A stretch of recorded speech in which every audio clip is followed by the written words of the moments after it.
I want to start off with talking about AOC being in hot water because she basically retorted with more type of denial, excuses, and gaslighting. So we know that the faux left has been going after Jimmy Dore and progressives who are demanding accountability from these politicians and these Congress members like the Squad and AOC and the Progressive Caucus of 100 people who haven't done shit. And, you know, these are the naysayers, right? And I'm just going to go over really quick. We've seen Ana Kasparian and a lot of these TYT hacks expose themselves as corporate light. Like, I'm going to pretend to oppose the establishment, but I'm really actually going to be saying the same thing, just with leftist jargon. So Ana exposed herself once again, and Tulsi Gabbard seems to live rent-free in her head. So let me just read what she said. She went off on Jimmy Dore and was talking about all this crap. And she said, it's one thing to debate the strategies lawmakers like AOC should take. My issue with Dore is that I don't believe he says anything in good faith. First of all, anything about Jimmy is irrelevant to you. Your feelings about him are irrelevant. This is about the issue. It's incredible to witness his rage-filled demands of some lawmakers while he refused to hold Tulsi accountable for a damn thing. Where the hell did Tulsi come from? Tulsi's leaving Congress. Why do you keep bringing her up? Because that's the only argument she has against him. And Tulsi, who has brought up legislation after legislation, not every single one that I agree with, but she's been the only one speaking out for whistleblowers, the only one speaking on election integrity, and somehow she manages to turn this from AOC into attacking. She's deflecting. That's deflecting 101. Then she goes to talk about Jimmy's character, which is irrelevant to the point. And then she says attacking AOC is more of his branding exercise than anything else.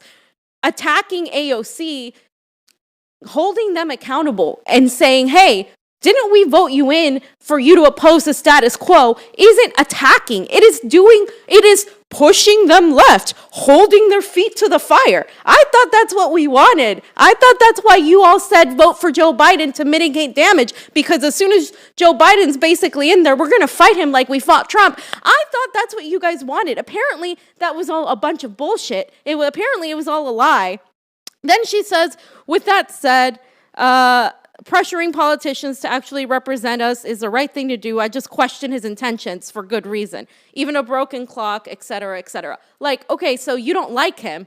So that is basically why you are saying this. You have no other substantiative reason to actually talk about this. And to me, it just seems like a bunch of BS, deflection to not be able to hold these people accountable. Now, I want to point out something about that Moderate Rebels and Max Blumenthal and Ben Norton have pointed out about Ana, and that's really important to highlight, because when I say hacks, I mean people getting paid the big bucks, people part of UTA, of CAA, of these organizations, pushing these pro-NATO policies. Now, they did a story, Max Blumenthal did, on Moderate Rebels, on what Ana Kasparian did. Now, she interviewed Madeleine Albright, who is one of the worst warmongers ever.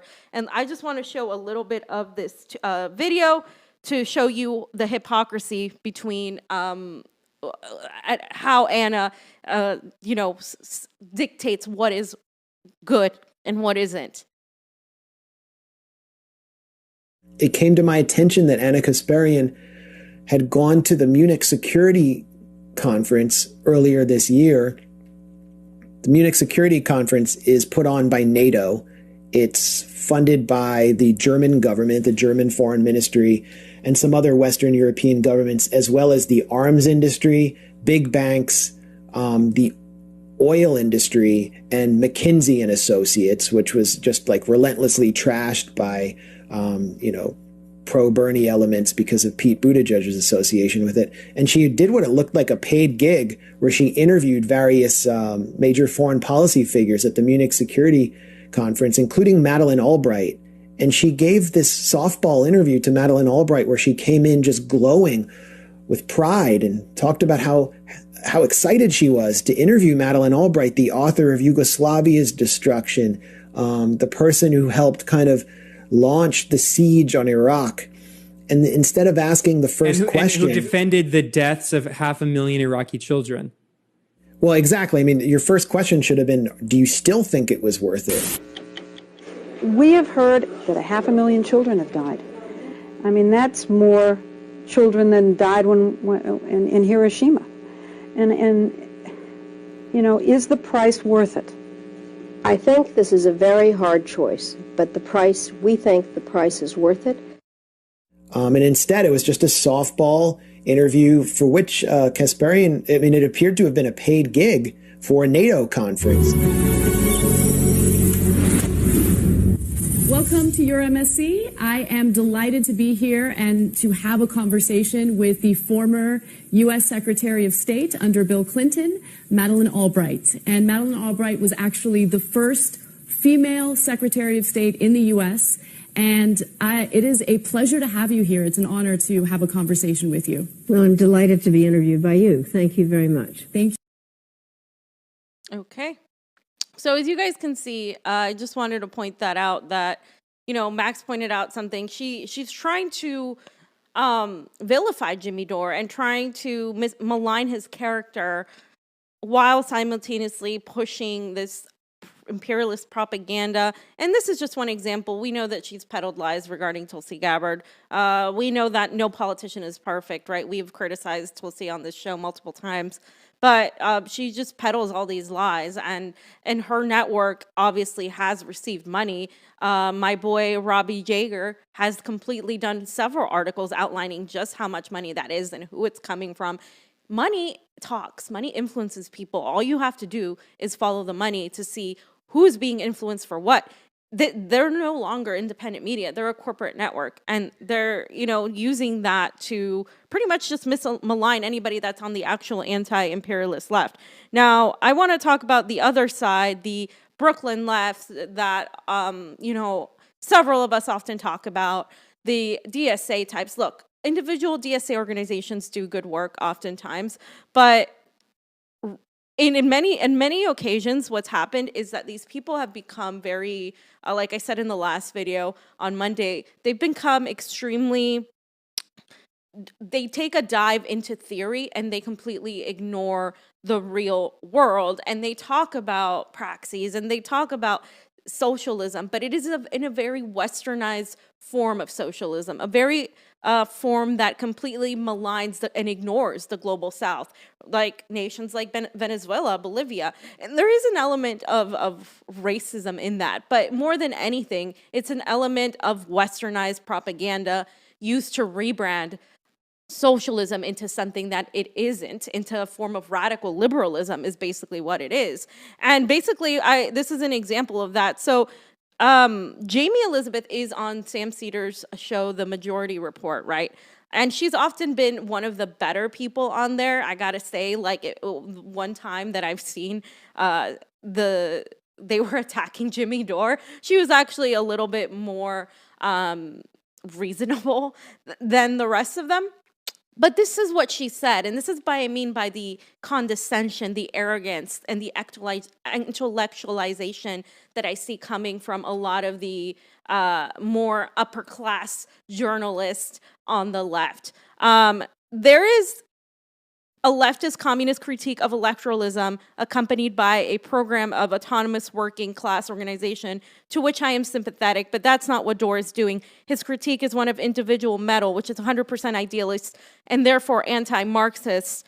I'm fine with refusing to vote for Democrats pending certain concessions, but unless it's an outgrowth of real independent institutional working class power, the only thing that's going to happen is even worse people getting elected. Okay, AOC's and the squad's theory of change might be flawed, but at least they have one that they are attempting to carry out, which will always earn more respect from me than mindless idealist contrarianism. Okay, so do you see it's, I mean, you know, some people commented like, I don't even know what she's saying, and blah, blah, blah. So I wanted to break it down because I had a response to her because, like I said, you know, I consider myself an intelligent person. I understand what she's saying, but the vast majority of people look at that, especially on the right, and they're like, what is this person talking about? This is why they make fun of us a lot on the right, because like you take something and you come from it from an elitist point of view that is so condescending, and you're talking about the working class. The working class doesn't need to hear all of this theoretical garbage that you're spewing. This is exactly the condescending, holier-than-thou intellectualism that I spoke about. These people talk about organizing, yet dismiss a very basic action. So if you're talking about organizing, why are you dismissing a very basic first attempt at an organization effort to bring Medicare for all to a vote? It's something so basic and simple. So if you talk about organizing the working class, that is a working class issue. That disproportionately affects the working class. It disproportionately affects people of color. So how can you even try to talk about a general strike or a bigger movement if you can't even do something as simple as this, right? Is it just talk then? And so AOC, she talks about AOC's theory of change. There is no theory of change for AOC. She's not there to change the status quo. She's showing that time and time again. She's actually there to rebrand the status quo as something more attractive and more seemingly progressive, but really at its core, it's essentially the same exact thing. It's essentially the same exact thing in, again, it's a more Western, radical, liberal form of socialism. It's not meant to actually challenge the status quo. And I also wanted to note that, no American should be delusional enough to think that Marx would be okay. If you actually read Marx and understood Marx, that Marx would be okay with voting for a Republican constantly because you don't want the other Republican to win, because that is what the Democratic Party is. It's a bunch of Republicans. It's a bunch of Republicans. And she's saying that Jimmy Dore is idealist and what he's doing is idealist. No, what he's doing is standing up to the chains of power, standing up to the machine, the levers of power, standing up to the status quo. That is revolutionary. What you're suggesting is counter-revolutionary. It is submission. It is actually being a capitulator to the status quo. So it's kind of interesting that the projection's there, and she admits it later on in her tweets. She admits that nothing is going to come from electoralism, and I agree with her. Nothing is going to come only from electoralism. In order to get the electoralism there, you have to push direct action. So why condescend and look down when somebody, a person that's a jag-off comedian, right from his garage, is doing something? Because nobody else is doing it. Why not encourage that? Even if it fails, even if it's symbolic, why would you look down on that? And that's not like an attitude of I care about the working class. That's an attitude of I don't like this guy. He's not somebody that I think is an intellectual. He's dumb. So you know what? I'm not going to take what he says seriously because it's just not up to my standards. That's what it sounds like. And that type of attitude is what I loathe from the neoliberal Democratic Party. And that type of attitude is what sent people from Obama to vote for Donald Trump in middle America and in the South. And that language that you're employing is basically the rebranding of this neoliberalism. And it's disgusting, which is why I even spent like 5 minutes now just pointing that out, because people need to know that why these things happen. Things don't happen out of nowhere, right? And so I'm going to move on to David Serrata, because there's been a lot of talk, and I used to like David Serrata a lot. I mean, I think he's a decent journalist, a decent writer. I think he was one of the better people in the Bernie Sanders campaign who was actually pushing a lot of the people in the Sanders campaign who were actual consultants and shit libs. But at the same time, he has this attitude of, again, that same attitude like, Jimmy Dore doesn't know what he's talking about. This is not what he said. This is what I feel when I read his article, right? He gives good suggestions, but these suggestions are actually far more idealistic than what Dore is proposing. He says 5 things house progressives can do to advance Medicare for all. And among these things, he, first of all, he talks about the performative attitude and these YouTubers who are just ranting online. And he talks about all of this stuff like it's beneath him. And if he didn't have those words, I would probably read it and say, okay, well, he's fine. Like, he added a couple things. But it's because he's belittling in a very intellectual way that I grasp that. I'm not an idiot. Like, I see what you're doing. And the vast majority of people see what you're doing too. You may be bringing up some good points, but when you come at it from an arrogant perspective, people don't want to listen. And it's just really right now, we don't need people telling you that you don't understand government. We need people doing things and doing actions. And so he called it debate raging on social media. And he also called it, like I said, performative and blah, blah, blah. And so he thinks the vote is performative, right? And so he says, we can remove the Medicare for All opponent who chairs the key committee. That's one of the things he's talking about and in this article, and it's the Jacobin article that's in the folder. And basically what he's saying is, he's saying Pelosi can remove Richard Neal, who has played a destructive role on behalf of the healthcare industry and Wall Street donors. Okay, but again, here's what I want to point out. You're asking Pelosi to remove it. So now you still have to go to Pelosi. She's not doing it. She's never once budged on healthcare for all. Never once has she tried to do this. So why would you think you can do that? Why would you think you can move her on that and then dismiss the first action that would make this a reality? Then he says, schedule a vote on existing legislation to let states create single-payer healthcare systems. Okay, that's a great idea. Now, you have to rely on Ro Khanna, okay, if he brings it up. But again, this is going to require time and bureaucracy, and it's not, people aren't going to see all of this happening behind the scenes. We need people to see who stands with them and who doesn't. So yes, you can do this after the fact, but why isn't Ro Khanna out there pushing more? Why aren't any of the 100 members of the Progressive Caucus out there pushing more? Why isn't the squad doing that, pushing for that? They're not doing that either. So why did it take a comedian to come out and force them to do that? The only way to force them to do that is to shame them. Public shaming is one of the things that has always moved people in power to do anything. Number 3, he says, schedule a vote on resolution demanding Biden use executive authority to expand Medicare.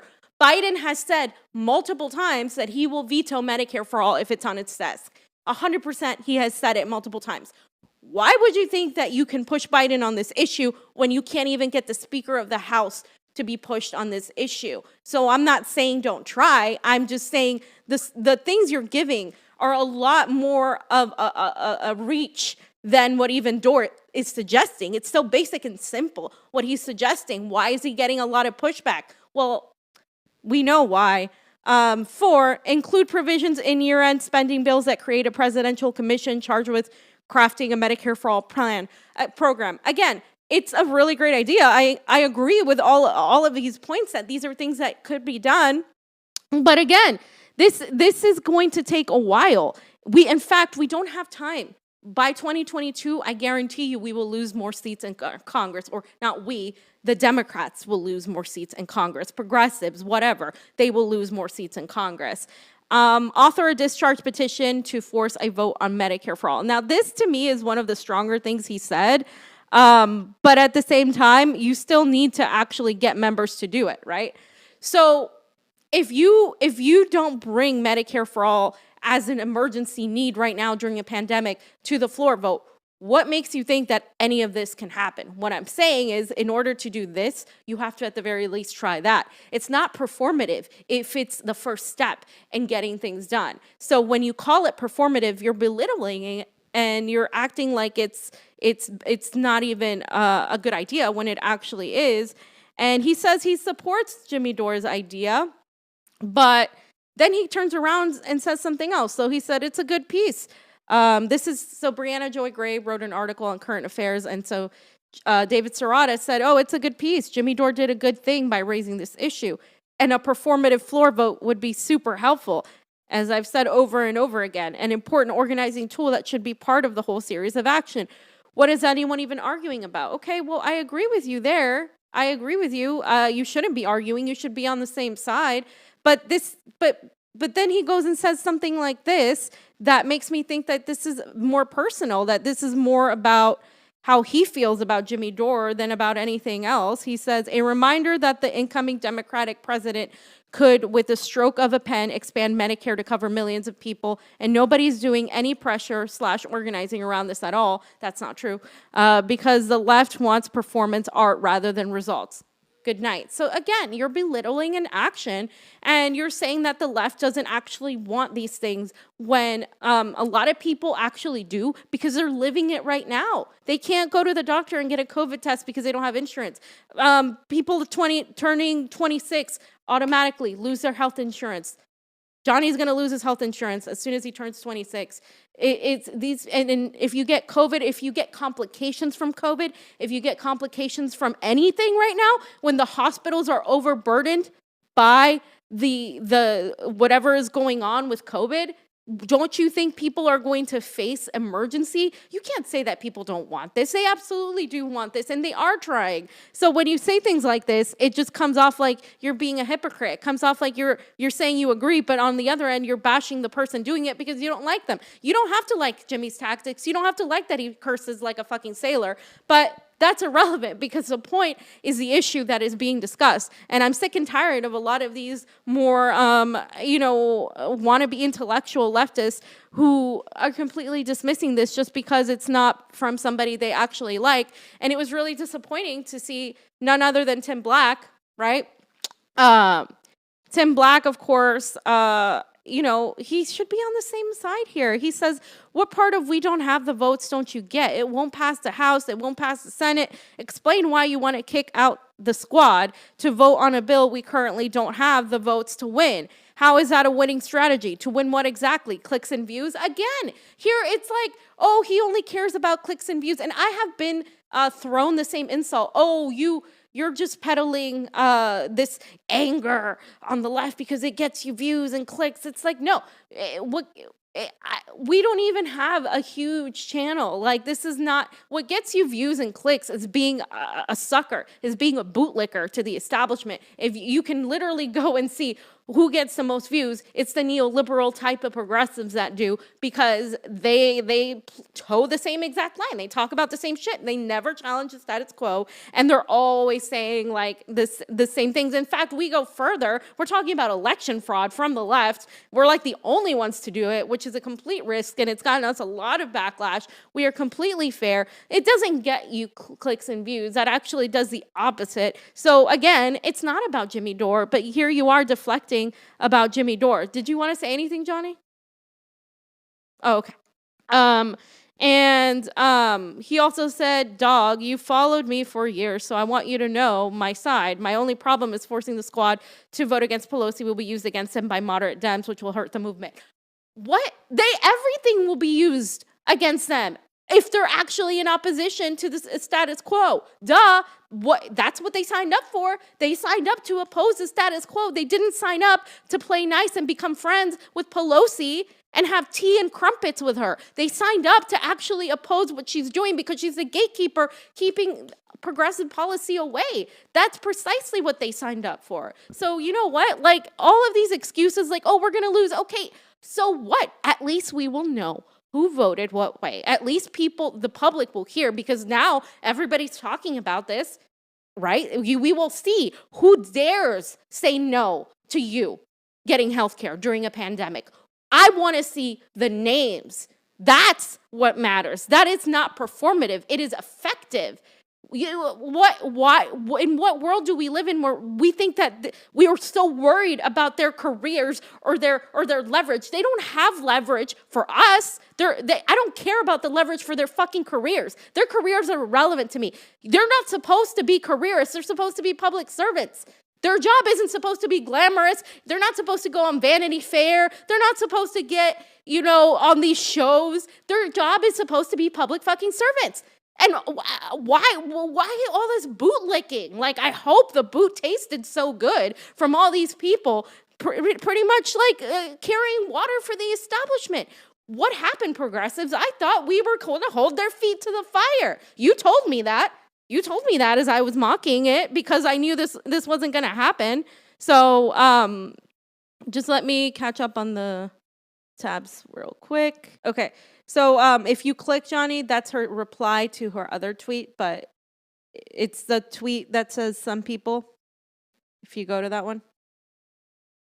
So I want to talk about what AOC said because she really took it to the next level by blaming voters. She said, some people say a co-sponsor list isn't genuine and forcing a vote, even if it fails, will add clarity by putting people on the record, even though the co-sponsor list is on the record. Problem is with a GOP Senate, people can still disingenuously vote because they know it's going to a graveyard. First of all, why is she worried about the Senate? She's in the House. The Senate is beyond her purview. She has no reason to worry about the Senate. She's making a lot of assumptions here right now, and she's pretty much referring to Dore and literally everybody else that's coming after her because a lot of people are coming after her, rightfully so. She's got 10 million followers on Twitter. She's got, I don't know how millions on Instagram. She's one of the most popular politicians in our time, and she has a lot of the youth who follow her. And instead of building actual movements, she's over here capitulating to the establishment and putting people on record, literally on record, not on some, really hidden, secretive piece of paper that nobody can find. But now that everybody's talking about it, putting people on record in the middle of a pandemic is beyond powerful and beyond effective, and it will literally set the tone to publicly shame these cucks that refuse to give people Medicare for all in a pandemic. It is absolutely it's so important. She's minimizing here. Then she says, so now you've actually made life harder for organizers because if you suspect a co-sponsor isn't a genuine supporter, you now just gave them a chance to cover when stakes are low. So now they can ward off pressure. What is she even talking about? Pay attention. Actual Medicare for all grassroots organizers having pushed for this. Yes, they are. They're doing it, but they're being met with opposition from these huge organizations that don't want to actually oppose the status quo. They're just there to rally a cry of Medicare for all, wear masks that say Medicare for all, wear a t-shirt that says Medicare for all. But really, are they fighting for Medicare for all right now during a pandemic? If you're not fighting for it, we should already have it. This shouldn't even be an issue. The fact that we don't have it, and we're getting so much pushback for wanting it right now is ludicrous. Do you not see how ludicrous that is? Remove yourself from this country, be an outsider. And to those of you who are watching from another country, this looks like a joke. How dare we all not be in agreement to fight for this right now? Then she says grassroots organizing and pressure campaigns take an insane amount of work and preparation. Key organizing moments may look like random uprising and viral internet moments to some, but they aren't. They are the result of years of targeted organizing and people movements aided by the present moment. Exactly. That is what happens. It takes years and it takes work, but why aren't you doing it? You have this power, this following. Why the fuck aren't you doing it, AOC? Why does it take a comedian to come in and put you on the spot, and now you're all defending yourself because your ass is on fire, because you don't know what to say, and now you're blaming the people. You're literally blaming, or you're saying organizers aren't fighting for this. You're saying, oh, it's not the right time. So if it's not the right time during a pandemic, please give me an instance when it will be a better time. When it's not a pandemic, I don't understand. Like, this is the actual best time for this to actually happen.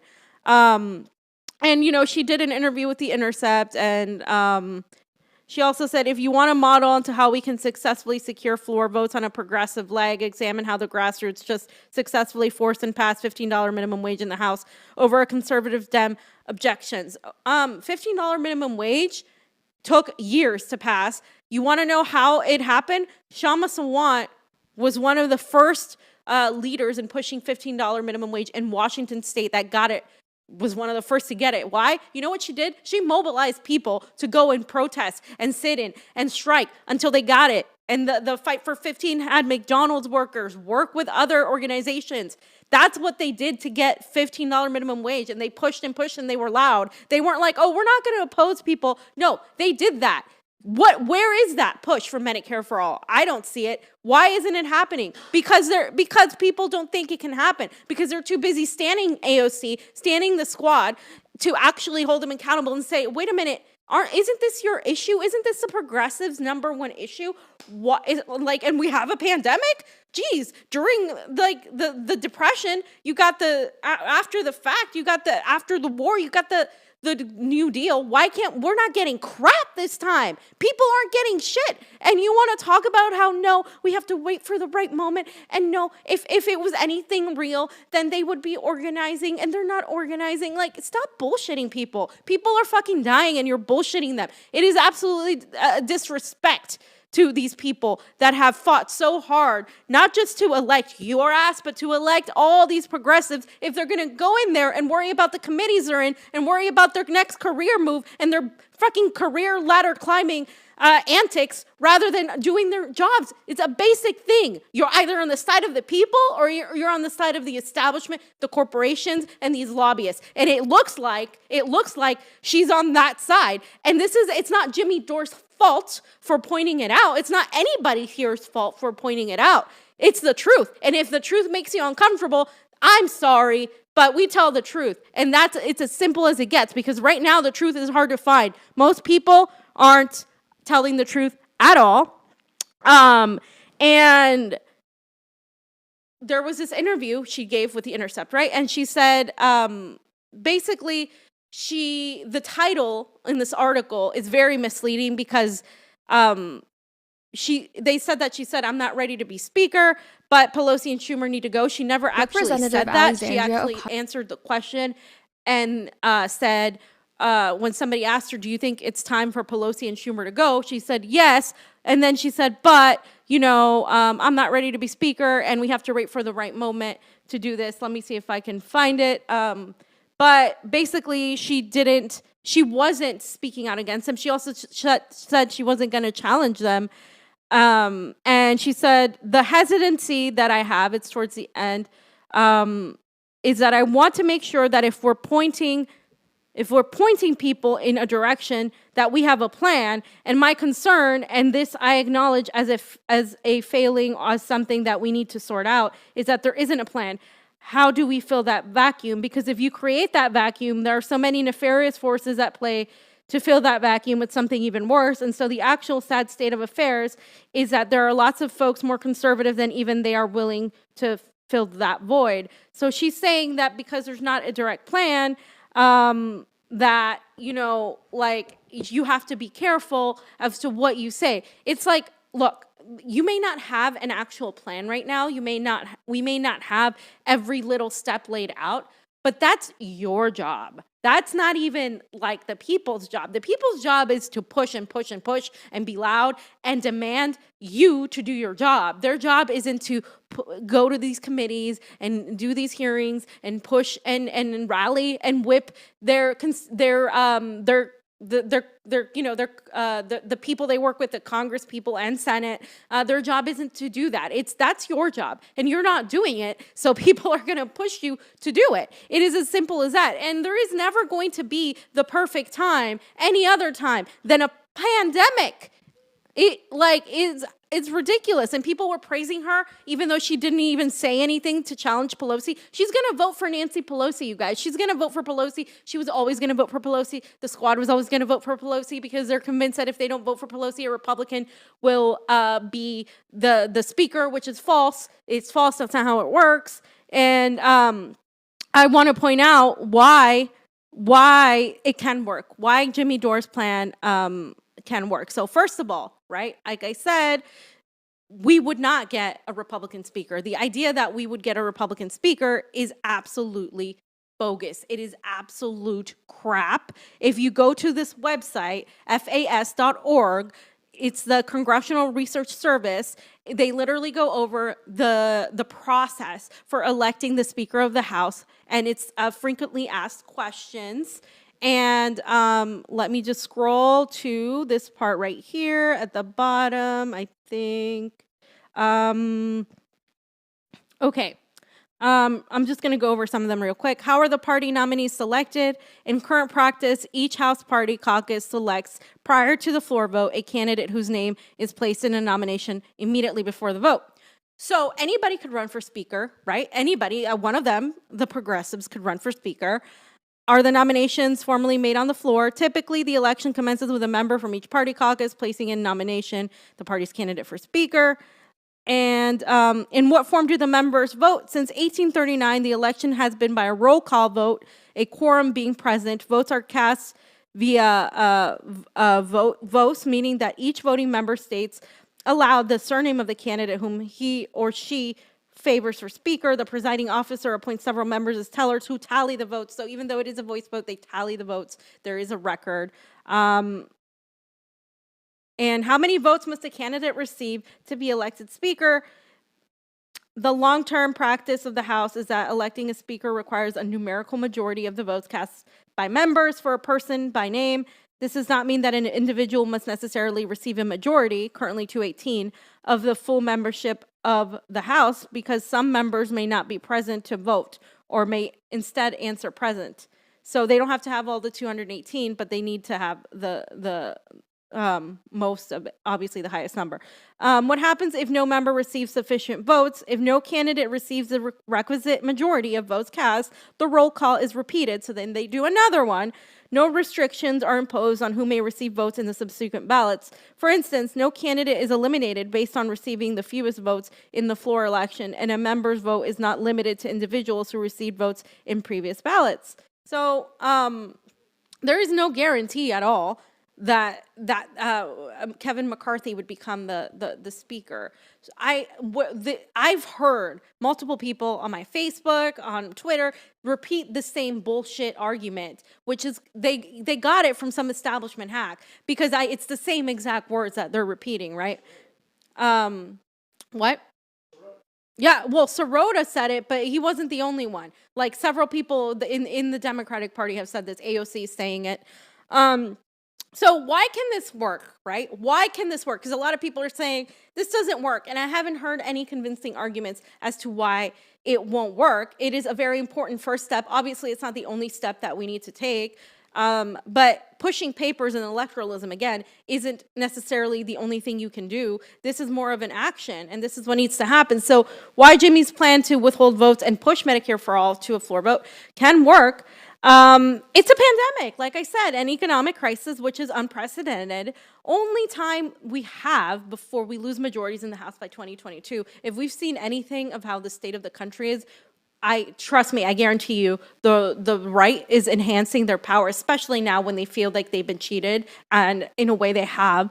It would surely expose those not voting for healthcare on paper at this crucial time, right? So in the middle of a pandemic, we would have people that we would know paying attention, and we would call their asses out, and we would demand the removal. We would demand they be replaced, or somebody would run against them.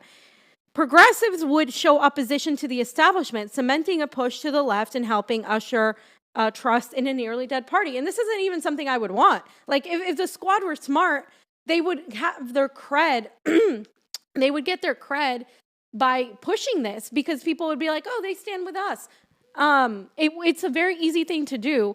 And seeing the progressive movement stand up and do their job against the opposition would actually build their power with people. People would be like, okay, we have somebody fighting for us, especially right now where people are looking for some form of positivity in whatever is happening. It would actually be good for the Democratic Party. And like I said, it's not something I don't want the Democratic Party to come alive again, but I care about Medicare for All. So there you go. Anyone can run for speaker, like we just said. So this would show Pelosi can no longer avoid the issue. She has never once advocated for Medicare for All. She's literally the only one that can bring it to a floor vote. Literally the only person. She is the gatekeeper. People talk about Mitch McConnell this and that. Mitch McConnell is awful, but she is literally keeping us from getting something as basic as Medicare for All. Medicare for All has a 72% support literally, in the United States in general, across the board.